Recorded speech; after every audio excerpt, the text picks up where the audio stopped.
it's really not that hard. And the answer, yeah, hard like your pecker being silly ass a big ass cigar. Radio Free Innsmouth, episode 374. Doing another Swedish band of the semi-melodic variety. Some people like it, some people don't. Some folks have problems. Some folks have problems. Funnily enough, that J-Dog character, I was watching a video with him the other day, he actually does like this band, which somewhat surprised me. I figured he would have been like, Gates of who? Then again, he is into the Second Amorphous album, so I guess it's not that shocking. Talking about Gates of Ishtar, a band that, at least for me, I feel like they were always pretty obscure. I see a lot more people talking about them nowadays, and part of me wants to pull the, oh yeah, where were you guys like 10, 15 years ago talking point out. But I don't know, honestly, I'm glad. And I'm glad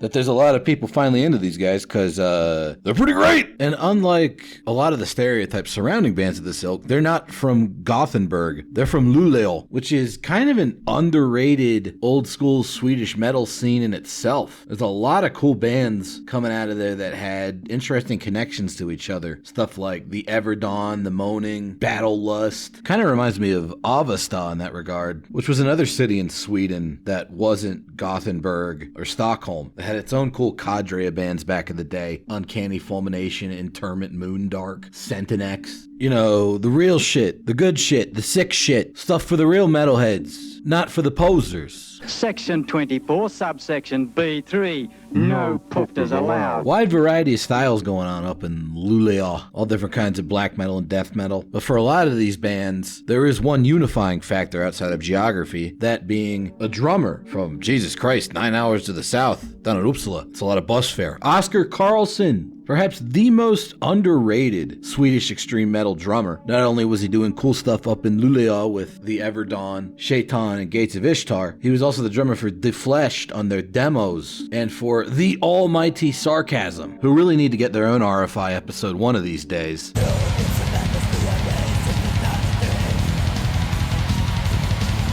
That's what's up. Along with the obvious elements, you know, Mikhail's sick vocals and Thomas and Andreas's ear for guitar melodies, Oscar's intense drumming style is what elevates Gates of Ishtar away from being just, you know, another melodic band and it being something legendary. And speaking of legendary, that first Gates of Ishtar album, 1996's A Blood Red Path, obviously you should already be familiar with Dissection, Sacramentum, Early at the Gates, that kind of thing. A Blood Red Path, right up there with those classics, essential material. And it's got one of the catchiest and most intense sort of melodic black metal, melodic death metal, whatever the fuck kind of metal songs of all time in the form of the album's midpoint, Tears.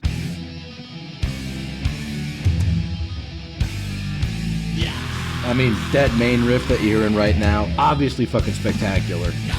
Super fucking catchy, but also extremely aggressive, particularly when the drums pick up like they do right now. Real intense death metal polka beat. But where Gates of Ishtar really shine is when they let their ideas kind of open up a bit. Like right here, this counterpoint to that main riff with some very inventive bursts of double bass going on underneath it, which will take us into the real spacey section of this song.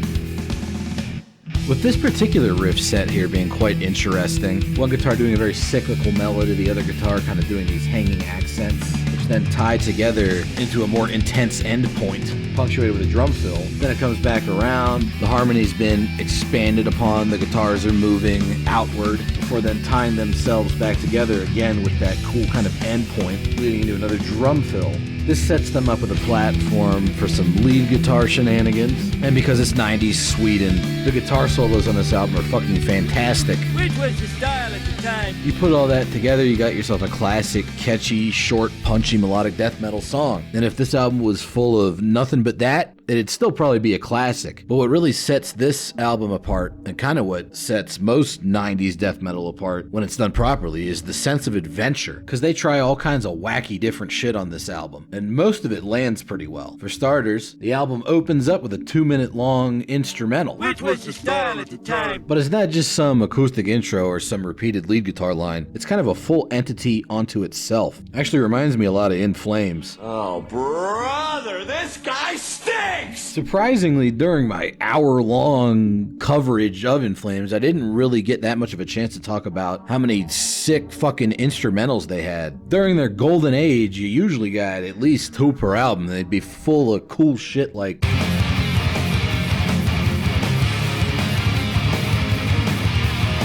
or maybe some of that...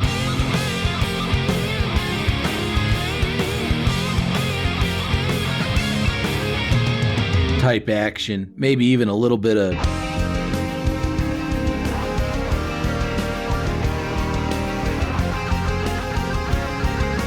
going on. It's a style of metal songwriting that goes all the way back to Iron Maiden and Angel Witch. And that's a big part of why people say that Swedish melodic death metal and melodic black metal have a new wave of British heavy metal influence. Gates of Ishtar opened up their first album with their own version of it, and it's considerably more intense than is normal for the style. Oscar Carlson.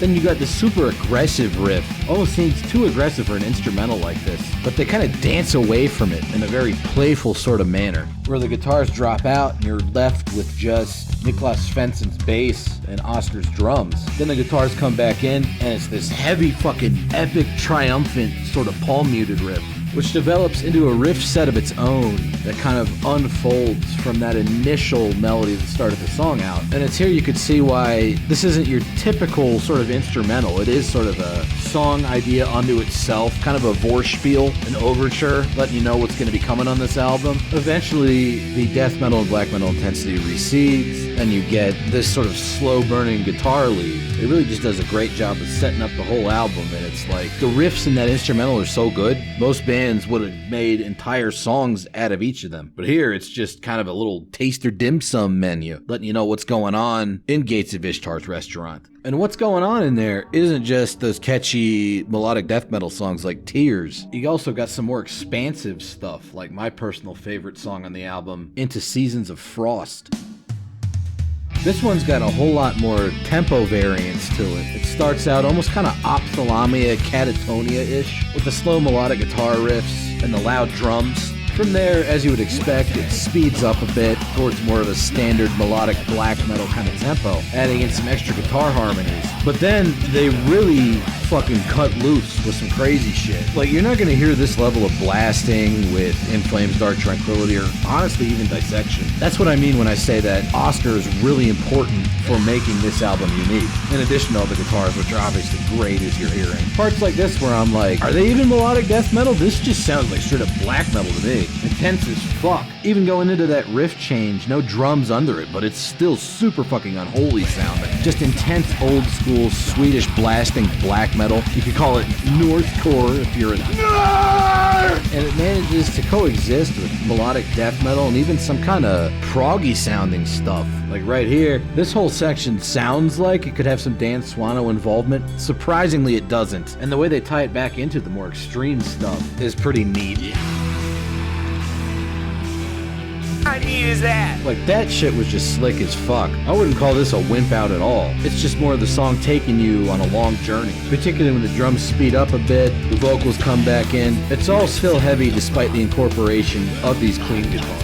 And it will continue to be quite heavy as they build up to unleash a little bit more blasting black metal on your dumbass right here. This sort of highly varied and complex style of composition would be an indicator of where they were going to go on their second album, The Dawn of Flames, which might be my personal favorite Gates of Ishtar release. I'm surprised Dawn of Flames isn't a little bit more infamous in the underground, just because of that fucking album cover. Oh, fuck that bitch! It's like the worst shade of green ever, and it's got all this mid-90s digital schmutz all over it. Then you got fucking Valeria down at the bottom with her bazongas out. Do you want to live forever? I don't know, maybe. Worst of all, you got this barbarian looking dude at the top. Seems to be a pretty cool drawing, and it was, you know, back when it first appeared on the cover of Exciter's Long Live the Loud album in 1985. This is like a DeviantArt fucking recolor OC. Like, bro, how are you gonna do that? It's literally the same cover. This is a fantastic Album cover. Let me borrow it. No, my brother.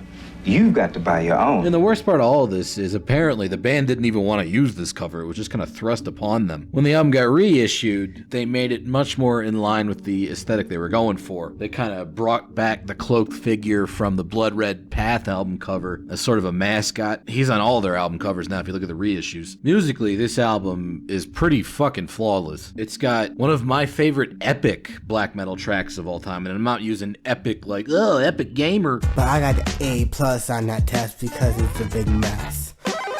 I mean, this shit's literally epic. It's like the Swedish black metal version of the Iliad or the Odyssey. Perpetual Dawn, The Arrival of Eternity, End My Pain. Even the title is epic. I mean, this bitch is almost 7 minutes long. About 2 minutes of it is just the intro build-up. That's almost a third. That's like the chasm level composition. And it's a dank fucking intro. My favorite part of the song might actually be the intro. I mean, this synth work here, it's the most classic Dan Swano sounding thing that isn't actually done by Dan Swano. Perfect fucking melancholic tone. Then the guitars kick in, heavy as fuck. Production on this one is outstanding. We're still in the instrumental intro. It's all still based around that clean guitar phrase. Then we get hit with that little percussive stinger again.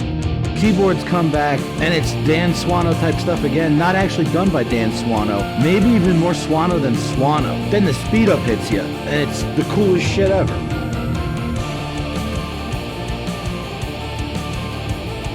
That's what's up. I don't know how you hate on this keyboard line. It's outstanding. Vocals come in super fucking hateful, super fucking melancholic, absolutely matching the tone set by these immaculate guitars. Then the next riff change, it goes pure black metal. I would say a Blood Red Path was like 50% death metal, 50% black metal. This album is way more pure black metal. So if that's your sort of thing, this is the Gates of Ishtar for you. Though there are some latent percussive death metal elements to certain sections of the music as you're hearing right now. And that's just kind of the whole intro build-up into the first kind of section of this song. As it continues onward, it blazes its way into even more incredible melodic black metal territory. Like this melody going on right here, this is kind of the essential backbone of the song. If you were to point out a main riff, it's the lead guitar part on this section. And it's a great riff. I also like how they tied the vocal cadence to it. Very waltzy. And the shift to palm-muted chords from those more kind of hanging ambient riffs is nice. Then they go back to that fast bit from earlier, building an intensity for the reintroduction of the keyboards.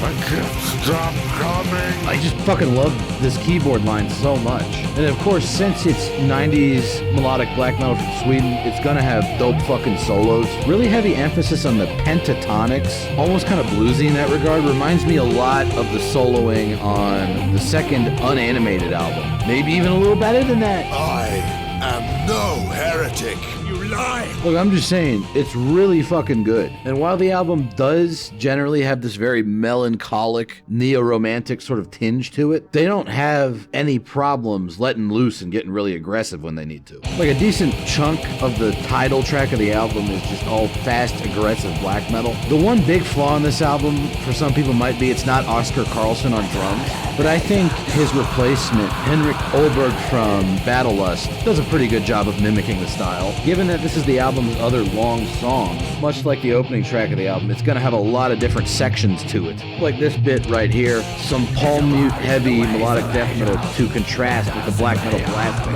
which does reassert itself as you would expect. There's a lot of Edge of Sanity style variation where it's like you play a riff one way, then you play the same riff, but you kind of change what style you're doing it in. A lot of the very long form, blasty tremolo pick riffs also give me big time Dawn Slaughter Sun vibe, which is always nice.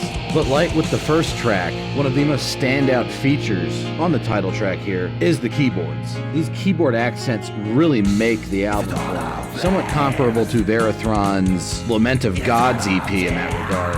And I like the dynamic contrast of them subtracting and then re-adding elements like the guitars. Super well done on this track in particular. Nice nasty scream, taking us into a full stop with the introduction of some more aggressive riffage, almost kind of thrashy. I'm not saying it's a super moshable riff, but you could mosh if you wanted to. Again, it's just an interesting juxtaposition of aggression and melancholia.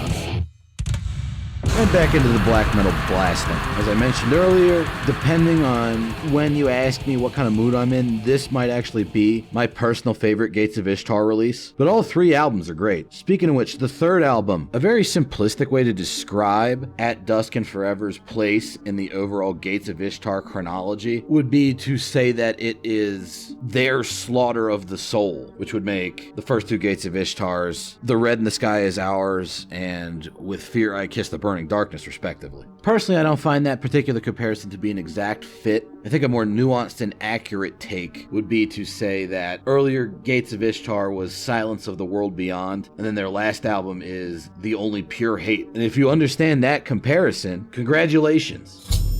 You have now achieved the rank of melodic death metal journeyman. Your next mission is to figure out what the fuck happened to Glenn Ljungstrom, because I ain't seen that guy in a while. Anyways, At Dusk and Forever, by far the most aggressive sounding Gates of Ishtar album. It also kind of got a redo cover with the hooded mascot for the reissue, but I actually kind of like the OG cover in this case. Certainly better than Dawn of Flames. Songs overall tend to be a lot shorter, punchier, bit of a thrash influence, still recognizably Gates of Ishtar sounding, and they haven't really sacrificed the songwriting complexity that much. And perhaps most importantly, they fucking got Oscar Carlson back on drums, baby, and he sounds pissed. A feeling very much shared by the guitars, which in this case are provided by Mikhail Sandorf, who was previously just a vocalist. Now he does vocals, guitars, and bass. This is the only Gates of Ishtar release that doesn't feature the twin guitar team of Andreas and Tomas. But I think Mikhail pulling triple duty, he does a damn good job here. You hearing this fucking aggressive melodic black metal shit? It's great. And a decent chunk of this album works within this aggressive, blasting, melodic black metal style. But the even more notable tracks on this album for me are the ones that actually tend a little bit more towards melodic death metal rather than black metal, such as the opener, Wounds, which is probably my second favorite Gates of Ishtar song of all time after Perpetual Dawn from the last album. The way this one starts out, I'm like, yeah, I can hear a little bit of Slaughter of the Soul influence going on there. Although to me it sounds more Terminal Spirit Disease-esque, particularly when you get to parts like this where they really open the melodies up instead of choking them off with the thrash influence. This song in particular is structured in such a way that it's all about taking this thrashy riff and then opening it up in a myriad of different ways before then moving forward into more epic territory.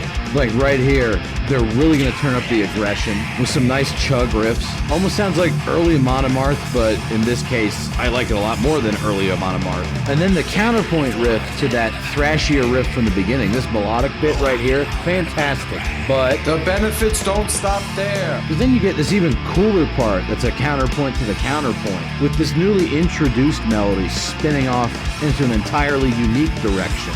Super catchy, but it doesn't sacrifice any of the melancholia or aggression. And of course, they're going to bring back that thrashy riff from earlier, because you don't write a riff this good and then let it go to waste. But then instead of looping back around, they use it as a jumping off point for an entirely new set of melodies that still echoes that kind of spin-off melody from earlier. From there, heading into another more aggressive section, again featuring some nasty guitar chugs.